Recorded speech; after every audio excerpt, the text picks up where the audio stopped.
Prime Minister is visiting US on 21st through 23rd of June at the invitation of His Excellency President Biden and the First Lady Dr. Jill Biden. What I would do is give you a brief run overall structure of the program outline, try to sketch a bit of context, key elements which currently resonate in the relationship, and then go on to speak about very briefly about the program in Egypt. Firstly, this will be Prime Minister's first official state visit to the United States. PM has earlier visited US roughly 6 times, both in bilateral capacities as also for multilateral events. First, about the program.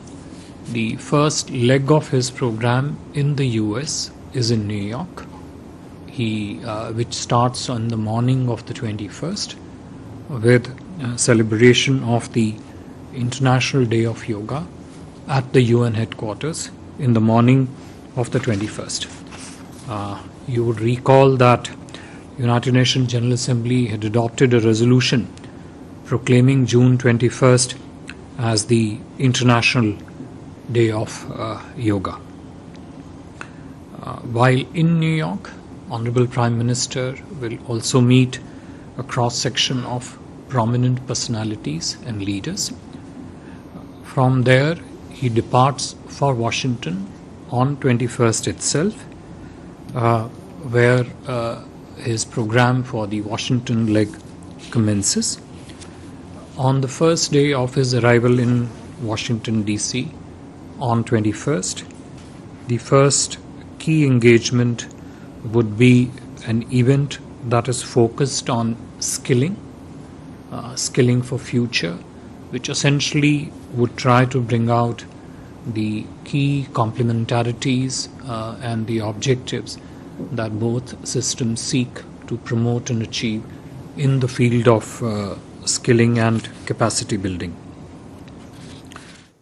On the same day, on 21st, there is expected to be, there will be a private engagement between President Biden and Prime Minister.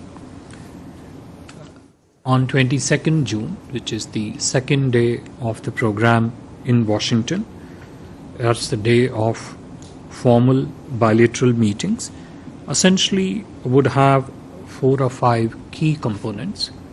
The first component being the ceremonial welcome at the White House.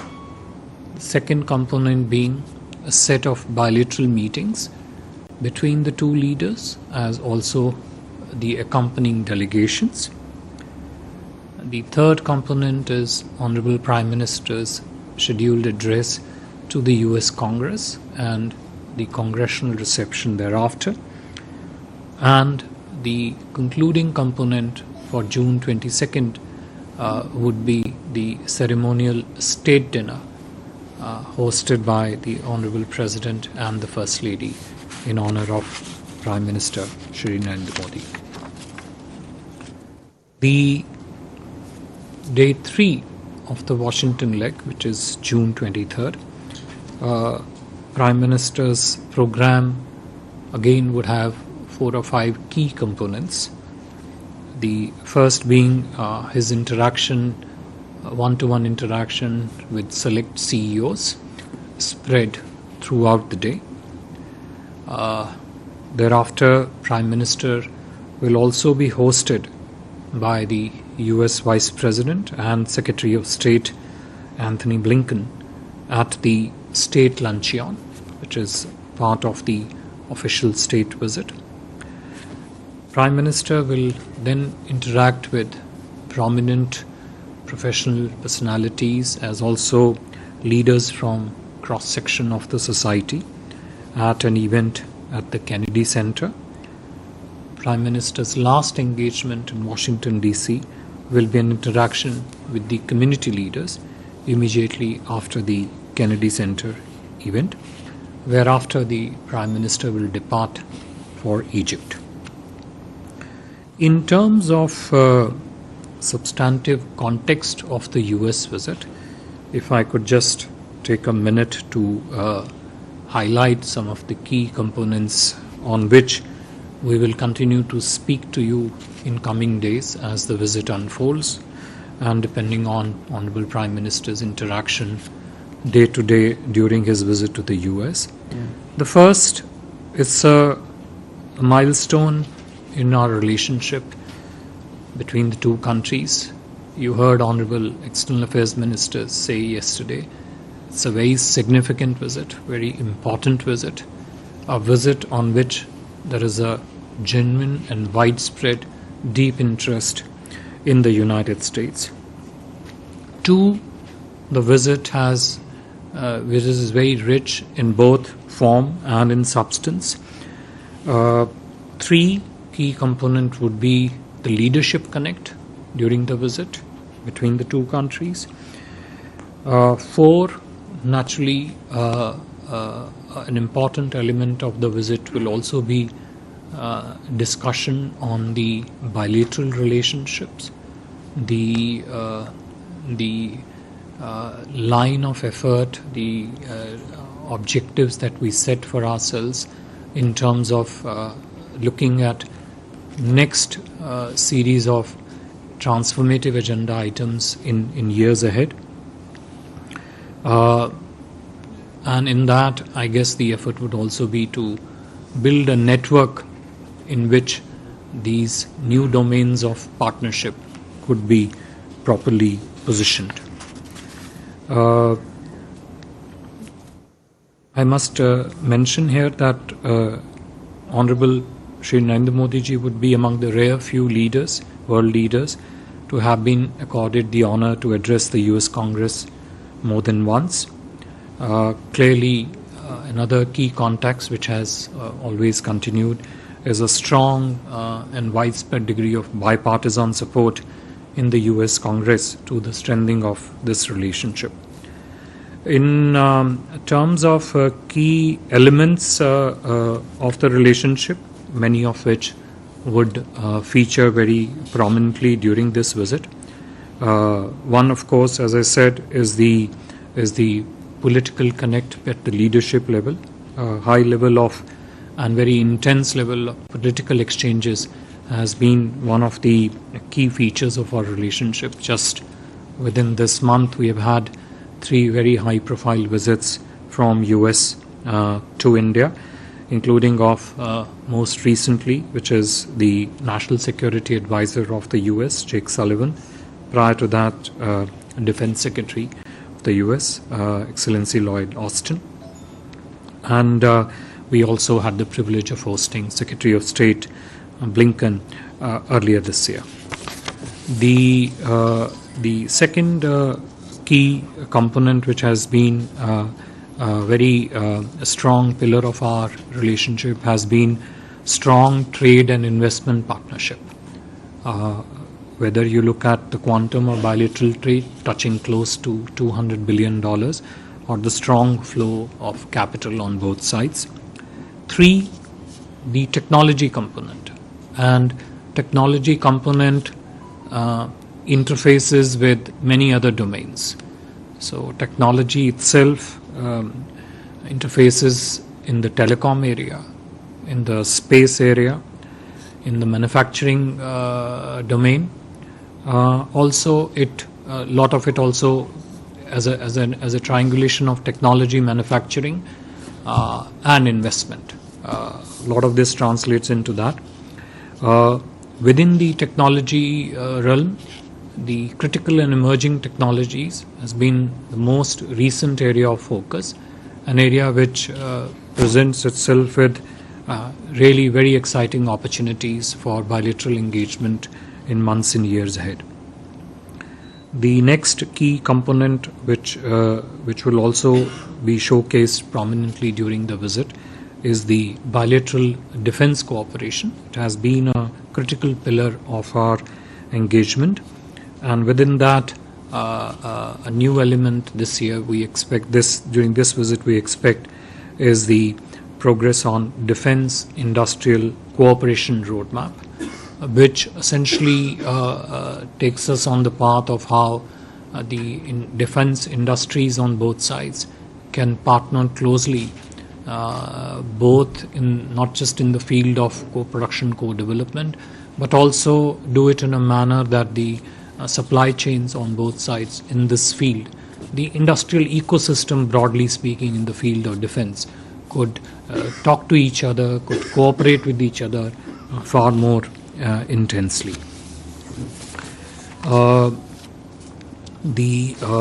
Another key component, always a very vibrant, robust and dynamic component of our relationship, in many ways a strong driver of the relationship, is also the diaspora, Prime Minister's interface with diaspora.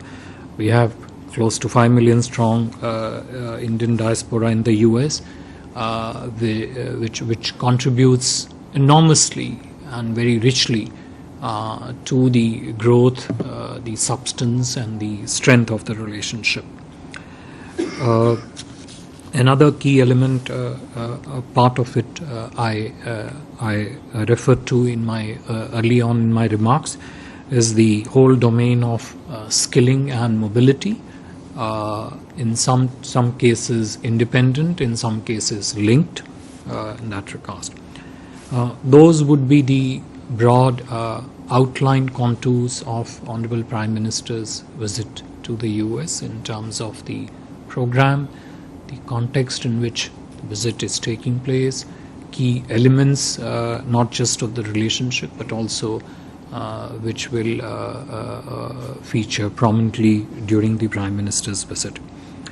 Moving on to the second leg of Honorable Prime Minister's visit, this would be to Egypt at the invitation of His Excellency Abdel Fattah el-Sisi, the President of Arab Republic of Egypt.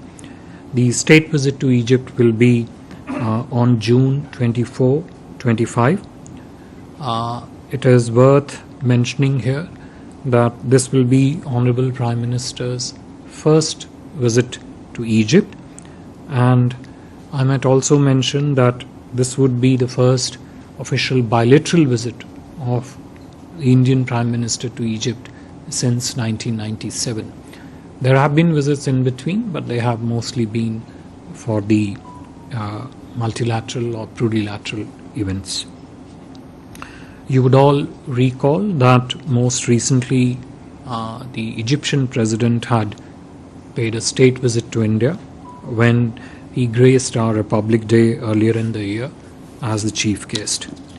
At this stage, Prime Minister is expected to reach Cairo in the afternoon of June 24th, where his first interaction will be with the India unit.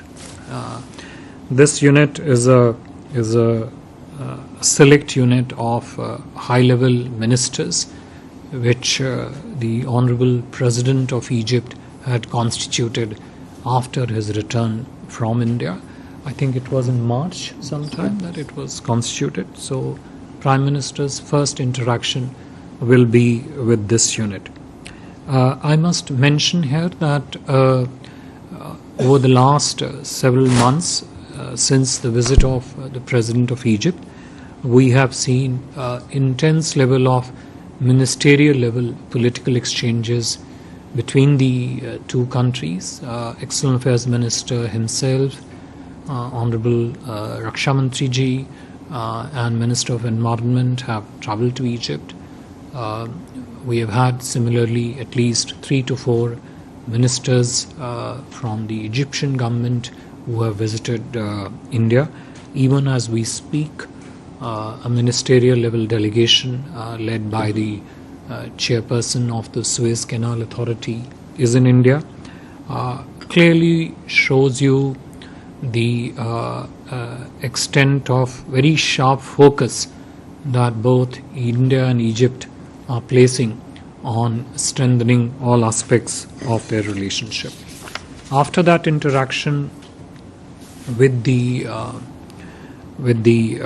India unit, Prime Minister will have a interaction with the small Indian community that is there in Egypt, and will likely also meet some of the prominent personalities in Egypt.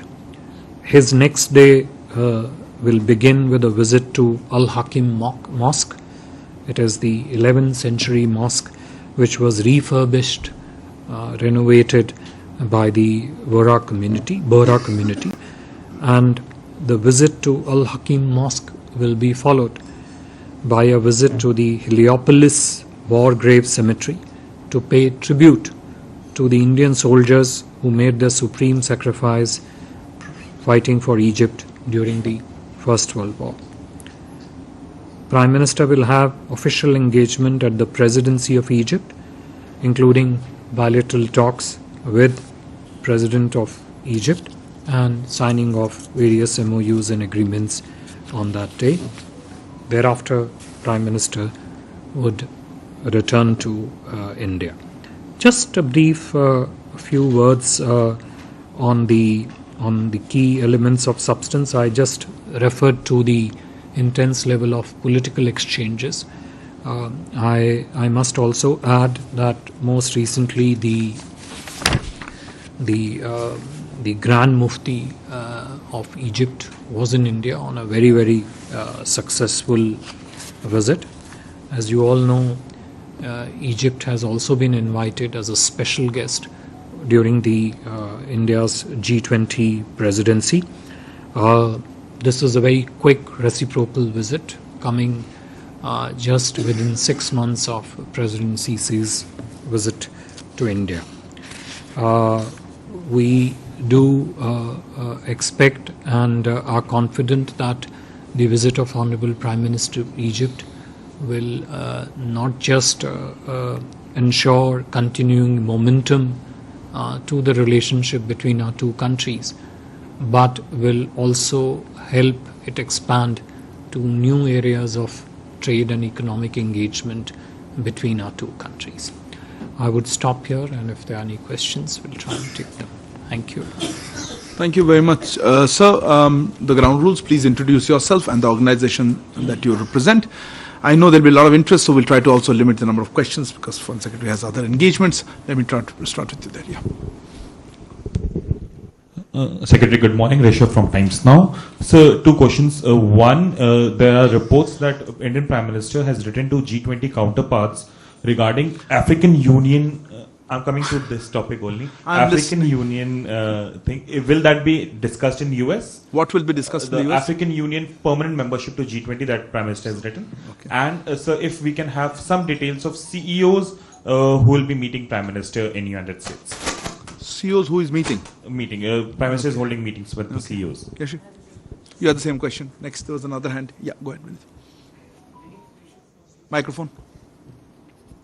Vineet Dixit from Newsgate. Sir, I'm interested to know, will there be an agreement on LCA Mark II engine manufacturing, co-manufacturing here in India? And the GE one? Part of the defense Is that the GE one in India? That's good. Will that be part of the bilateral defense cooperation production in the long run? And is there a quid pro quo from Americans to us to join NATO? Huh? NATO? As one of the partners in Quad has already done, the Japan. I'm not sure your statement makes too much sense, but I'll try to believe. Yeah, go ahead. Yeah, go ahead. There. Mujib Mashal from the New York Times. Foreign Secretary, just a question of clarification on the Prime Minister's June 23rd schedule. The last two events, the Kennedy Center event is not the diaspora event. The diaspora event is the community leaders event that comes after that.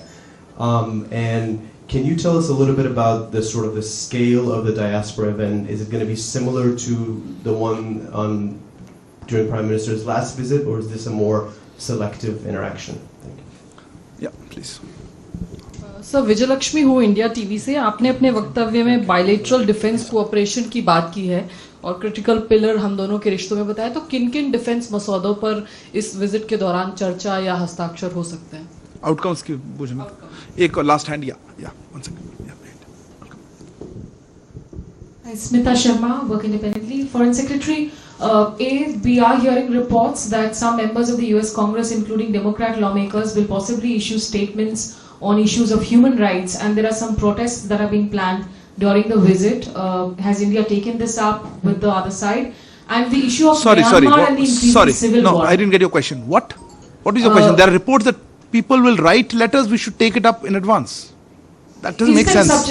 That doesn't make sense. Please have a specific question. No, there could be a moment of embarrassment if there are protests are planned and it happens. So is the Indian side taking that into account at all?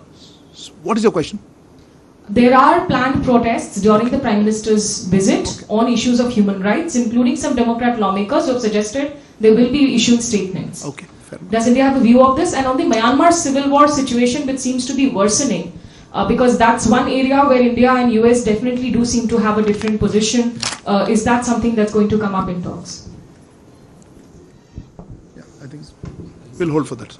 No, you want to take more questions, sir? Or do we? Okay, yeah, no, yeah, yes, ma'am, go ahead. Vedika Sood from CNN. My question is the Indian government hoping, or is the Prime Minister hoping to sign any weapon deals that might reduce India's reliance on Russian arms? Thank you. I'll come back on the next one. Thank you very much. Let me just bunch up the set of questions relating to defense. LCA Mark II, Raksha Sahyog, weapon deal, and put it in a context in which the defense relationship between India and US is placed. Look, if you look at the complete matrix of India-US defense engagement, defense partnership, you will find that it is very robust, it is very dynamic, it has all the significant elements that make it so important. We conduct a large number of bilateral military exercises, both bilateral as also regional in nature. Our armed forces of the two countries have all kinds of staff-to-staff engagement that takes place between the two sides. India also is an important deployer of the US equipment and platforms. Some of it are used by India. We also have significantly an important objective and an effort and an ongoing component of it in terms of what the two defense and industrial system can do, which focuses on research, collaboration, and production opportunities and production cooperation, mainly also under the Prime Minister's Made in India campaign.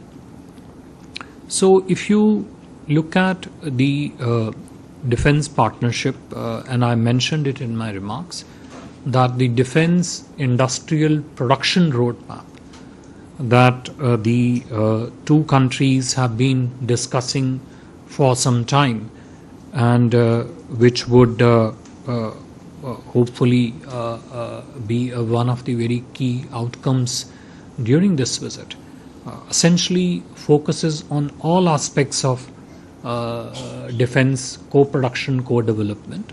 And what is important is it also talks about how the defense industrial ecosystems of the two countries could cooperate much better, how the supply lines in the field of the defense industries could also interface with each other much better. So I don't think it would be appropriate to really single out individual elements and link it to a certain sort of predefined objective in that sense. I think it is important to position each element of the defense relationship very correctly in the overall network of defense relationship, and also the way defense relationship is positioned in the larger overall relationship. So that's the element of defense which is coming out from the questions. Times now and I think Yeshi your ठीक है. देखिए, जो मैंने अभी संक्षिप्त में यही कहा कि जहाँ तक भारत अमेरिका के रक्षा सहयोग का प्रश्न है, उसको एक सीमित दृष्टि से एक पर्टिकुलर इक्विपमेंट प्लेटफॉर्म के नज़रिए से देखने की बजाय उसका फ्रेमवर्क जिसमें हमें उसे देखना चाहिए वो ये है कि भारत यूएस के रक्षा सहयोग काफ़ी व्यापक है, काफ़ी कॉम्प्रिहेंसिव है, उसके कई महत्वपूर्ण भाग हैं. उस पूरे हर भाग को अगर आप देखेंगे तो उसमें जो नया भाग जिस पे हम काफ़ी ज़ोर से केंद्रित हैं वो है कि किस प्रकार भारत तथा यूएस के रक्षा उद्योगिकी से जुड़े हुए जो कंपनीज हैं वो किस प्रकार से एक दूसरे के साथ अपना द्विपक्षीय सहयोग, अपना द्विपक्षीय सहकार्य बढ़ा सकते हैं. दूसरा, रक्षा के क्षेत्र में जो दोनों देशों के बीच में इंडस्ट्रियल सप्लाई लाइन लिंकेजेस हैं, इंडस्ट्रियल प्रोडक्शन इकोसिस्टम्स हैं, वो किस प्रकार से एक दूसरे से बात कर सकते हैं. और उसका मुख्य उद्देश्य, मुख्य तात्पर्य यही है कि किस प्रकार से भारत यूएस रक्षा सहयोग एक इंडस्ट्रियल प्रोडक्शन इकोसिस्टम की तरफ बढ़े, जिससे न केवल दोनों देशों के रक्षा सहयोगों को बल मिलेगा, अपितु जो वैश्विक परिप्रेक्ष्य है उसमें भी दोनों देशों के रक्षा संबंध एक अच्छी प्रगति कर सकते हैं. मुख्य रूप से रक्षा को लेके ये प्रश्न है. The question from Times Now, and I think you also had similar question, which is the G20 and the CEOs meeting. Prime Minister, as I mentioned in my remarks, will interact with a prominent cross-section of personalities while he is in US, both in New York and in Washington DC. This would include some prominent CEOs also. These meetings will be in multiple settings. As and when these meetings take place, the substantive discussions of those meetings, what exactly is achieved and sought to be achieved during this meeting, we would share with you as we go along. See, on the G20, India's presidency in the G20 has already been quite remarkable and unique. I may be factually sort of slightly off the mark here, but to my recollection, this would perhaps be the first presidency which has taken G20 out really from the capitals to all over the country. I mean, we have had already roughly 140 odd meetings spread pretty much all over India. The number of venues in the cities and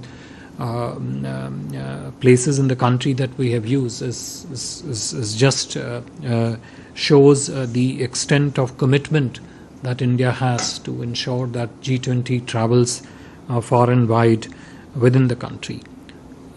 Naturally, when the Honorable Prime Minister meets with the US leadership, President Biden, the focus on what India is trying to do in its G20 presidency, especially with regard to priorities, interests and concerns of the countries of the Global South, that large chunk of Global South that actually remains unrepresented in the G20, for which the Honorable Prime Minister also held, if you would all remember, the Voice of Global South Summit in January this year. The idea is to put that on the table and put that on the table with the importance that it deserves in terms of being included onto the G20 agenda. Naturally, in that, the interest of the African countries, which represents a large section of the global south, are important, and they would feature in the honorable discussions, with discussions between the honorable Prime Minister and the President.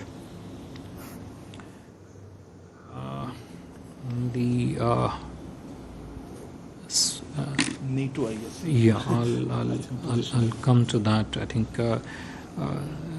Smita, if I could just come to your question on the U.S. Congress, planned protests, Myanmar, and the situation in Myanmar. Look, when Honorable Prime Minister travels abroad, all aspects of his visit, including those that pertain to safety, security, and other administrative arrangements, are made duly by the appropriate agencies, and I'm sure they will do, what is required to be done. We don't comment on those aspects of the arrangements of the Honorable Prime Minister. You talked about, you referred to some planned communications that, according to your information, might come. I would position this slightly differently. I would say that we look at this visit from a very different frame of reference. I mentioned in my remarks that we sense deep and widespread positive interest in the US on the visit. We are aware, evidence-based, aware of the positive things we have done in the relationship. 3, we are determined and targeted to move to the new domains of strategic partnership, which are crucial not just for partnership between our two societies, two countries, two systems, but which would also be net positive contributors to the developments in the world. 5, the extent of enthusiasm across the various cross sections of the US system is palpable. I don't write the media news, you guys write. You can well see that spread over the pages of the media for yourself, and determine what is the frame of reference in which the two systems are looking at the relationship. So we look at the relationship from that frame, not from any other frame. The Myanmar question. I really cannot, it's not correct for me to prejudge what the two leaders will speak in their discussions, but it would be natural to expect that the regional and the global situation will come up for discussion.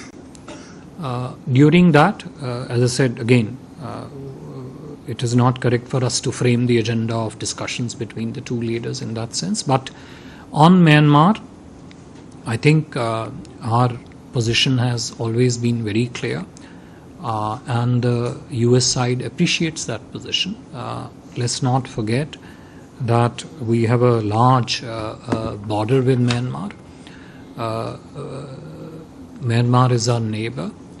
The kind of framework in which we deal with our relationship in Myanmar is very different.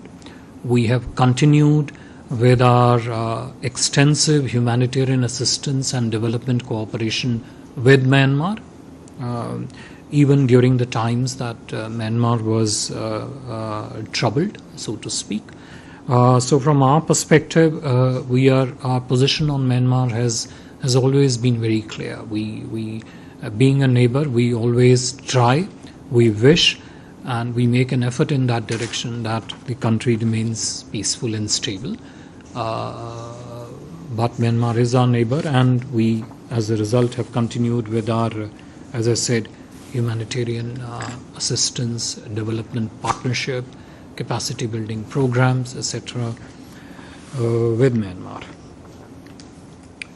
The event at the Kennedy Center is organized and supported by many organizations. It includes a cross-section of associations in the US that are working to ensure that the Kennedy Center event is successful. To my understanding, that particular event would include business leaders from across the different sections of the society, young entrepreneurs. That's an important segment of our partnership.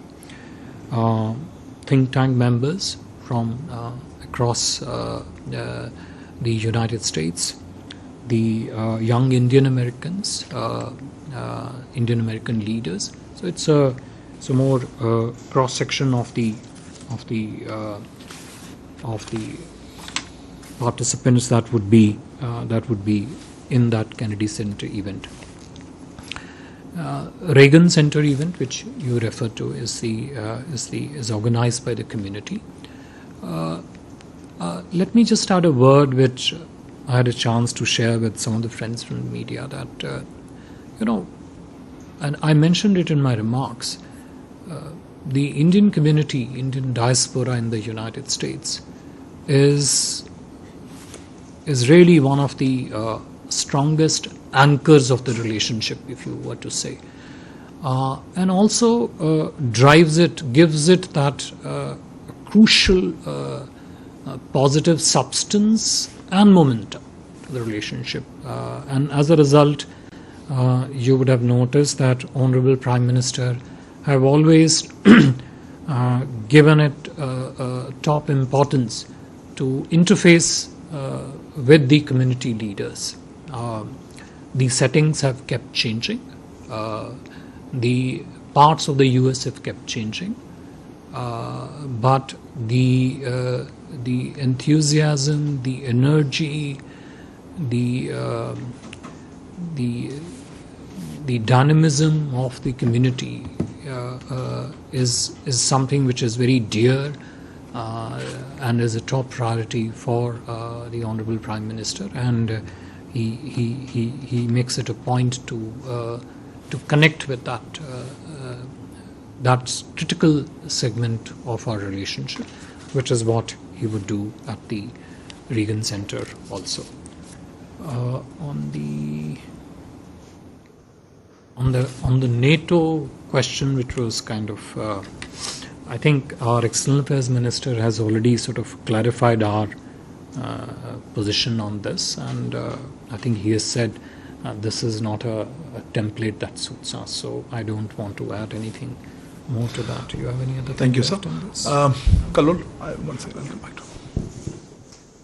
So, Kallol Bhattacharjee from The Hindu. My question is regarding the Global South.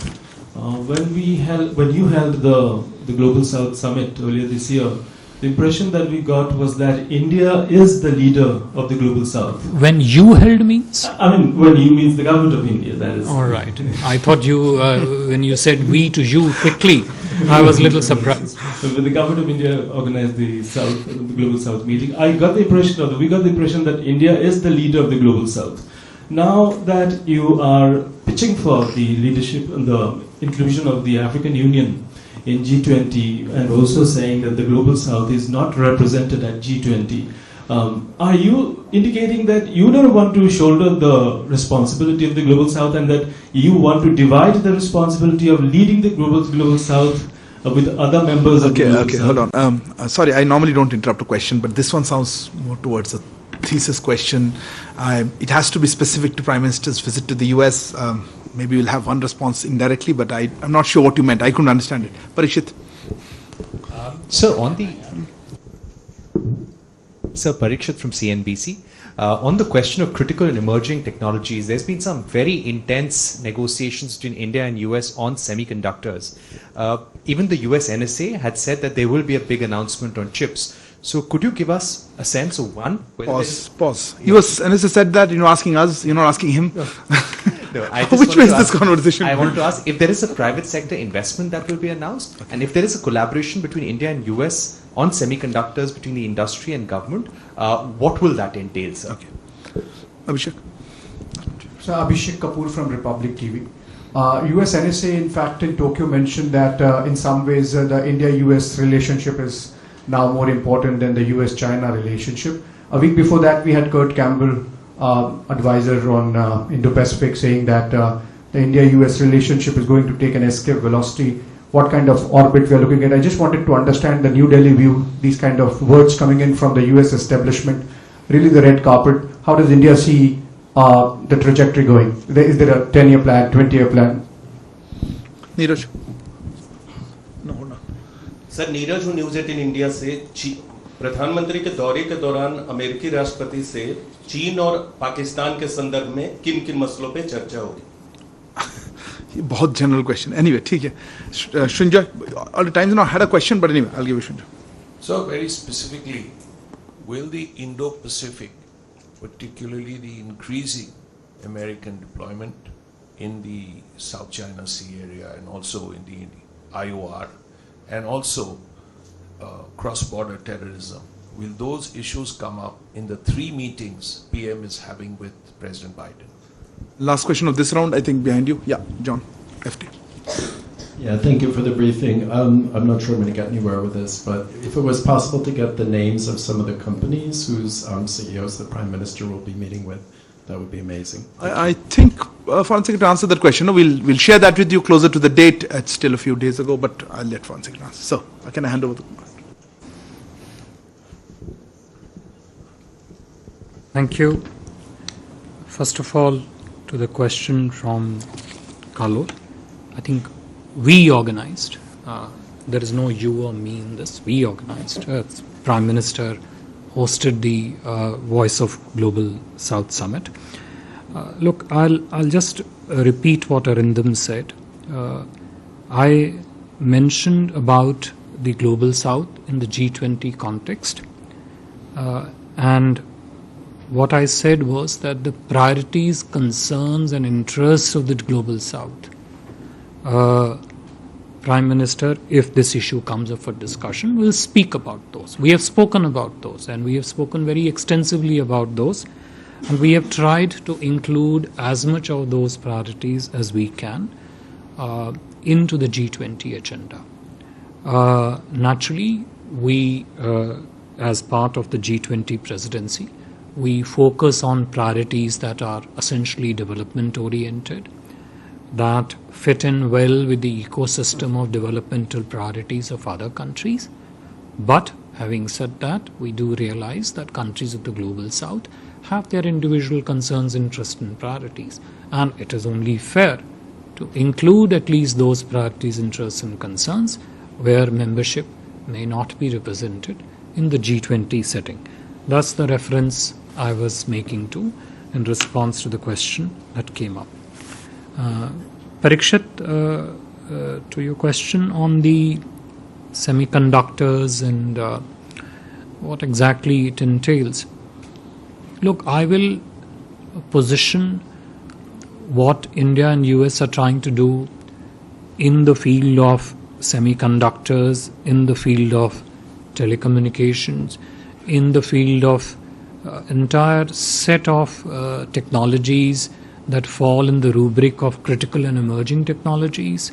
And sometimes these are not just technologies per se, they are associated services, there are associated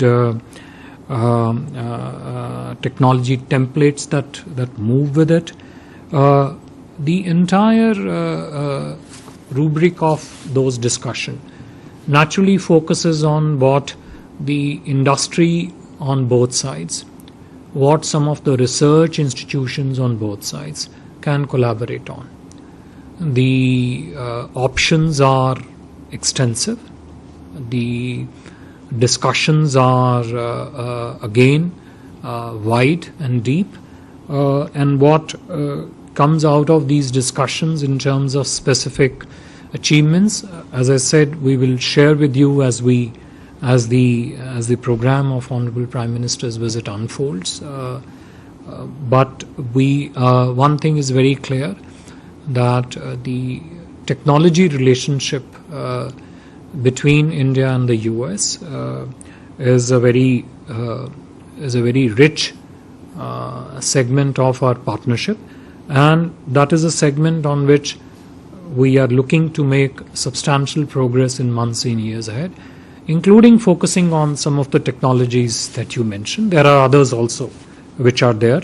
There was a tangent to the defense industrial related technologies also, which feeds into the same matrix. Abhishek ji, your question on what the US NSA said, what Kurt Campbell said, what does it mean, etc. Look, it means what I said in my remarks. There is a deep and widespread interest in the Honorable Prime Minister's visit to the US. There is a extensive government-wide effort on both sides to enrich the relationship further by including some of the key areas of cooperation. Technology, obviously from the set of question is featuring very prominently in that. That's what it means. It is intent, objective, interest, all comes together in a visit on which everybody is very excited.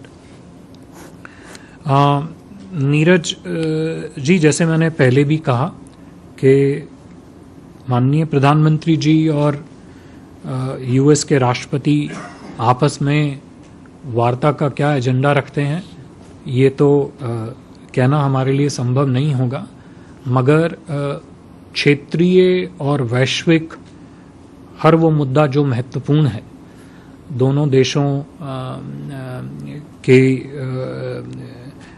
देशों के परिप्रेक्ष्य में, उस हर मुद्दे पे समय अनुचित जो है, समय की उपलब्धि के अनुचित बातचीत होगी, लेकिन किस स्पेसिफिक विषय पे बात होगी या नहीं होगी वो कहना जो है मेरे ख्याल से मुश्किल होगा.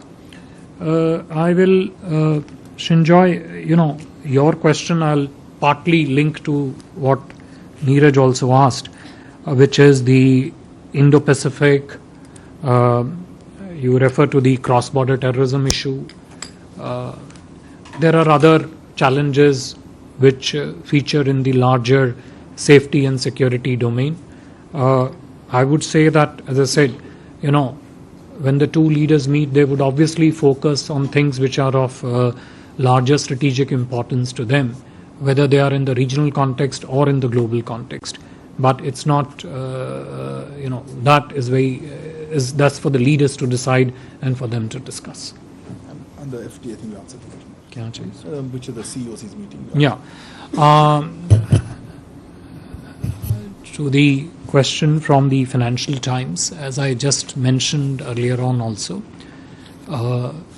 specific meetings that the Honorable Prime Minister would have with individual CEOs and the cross-section of prominent personalities, we'll share with them as they happen and what happens in those meetings. So we are running out of time. Just take a few last questions just here. Yeah.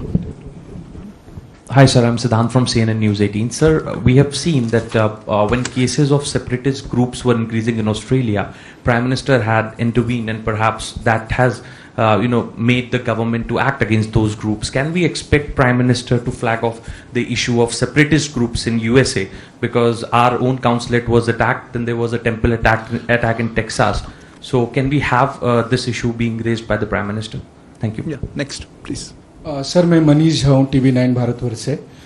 एक तरफ जहां हम लोग देख रहे हैं कि America के दोनों पार्टी के जो कांग्रेस पर्सन्स हैं वो खुलकर प्रधानमंत्री के आने को लेकर वेलकम स्टेटमेंट जारी कर रहे हैं, वहीं दूसरी तरफ देखा जा रहा है कि ISI के टूल किट के तहत खालिस्तानी प्रोटेस्ट हो सकते हैं, उसकी तैयारियां चल रही है, जिससे PM के सिक्योरिटी को भी लेकर कंसर्न है और इंडियन अमेरिकन कम्युनिटी के साथ उनका क्लास भी हो सकता है. तो क्या आप लोगों ने इसको लेकर कॉग्निजेंस लिया है? फॉरेन सेक्रेटरी जवाब दे दिया था ना सिक्योरिटी इश्यूज जो मुझे याद पड़ता है स्मिता जी के प्रश्न के उत्तर में इस पर्टिकुलर मुद्दे पे मैंने मेरे ख्याल से उचित उत्तर दे दिया.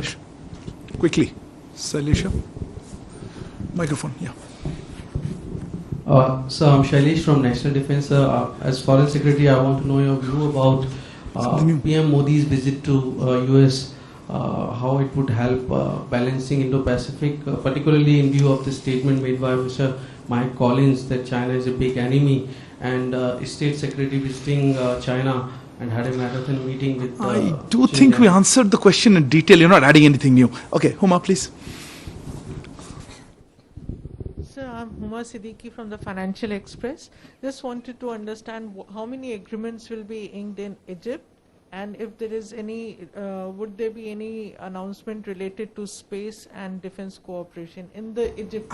I can tell you in advance, we will not tell you right now. So please, sir, the floor is yours for the remaining questions. Okay.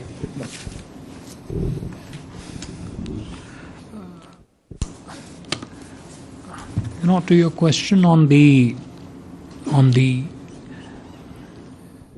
what you referred to, in your question, I have, in some ways touched upon this when I answered the question from Times Now and from Neeraj, that when the two leaders meet, the issues of importance by them would naturally be raised and discussed. Now, on the particular question of attack on temples, attack on the Indian consulate, Honorable Prime Minister and indeed pretty much the entire apparatus of Government of India has very strongly taken this up already with the concerned organizations in the countries where it took place. You referred to Australia. I can tell you that we have done that in other countries also. But I think the larger nature of challenge that underwrites such manifestations, I think that's a question which the two leaders, which will probably be among the things on the topmost minds of the two leaders. But what two leaders discuss, I think I would leave it to them. But the underlying intent and the goal of such attacks is something which on which we are concerned, and we've shared those concerns very actively and very completely with the organizations of those countries which are involved. I think that's we have addressed the that. Pacific in China, you answered it. Thank you very much, sir. Thank you very much. Thank you also to Dr. Asaf Saeed as well as to Dr. Pradeep Rajpurohit. Thank you all for joining the special briefing. We will continue with our briefings as the visit unfolds. Thank you very much.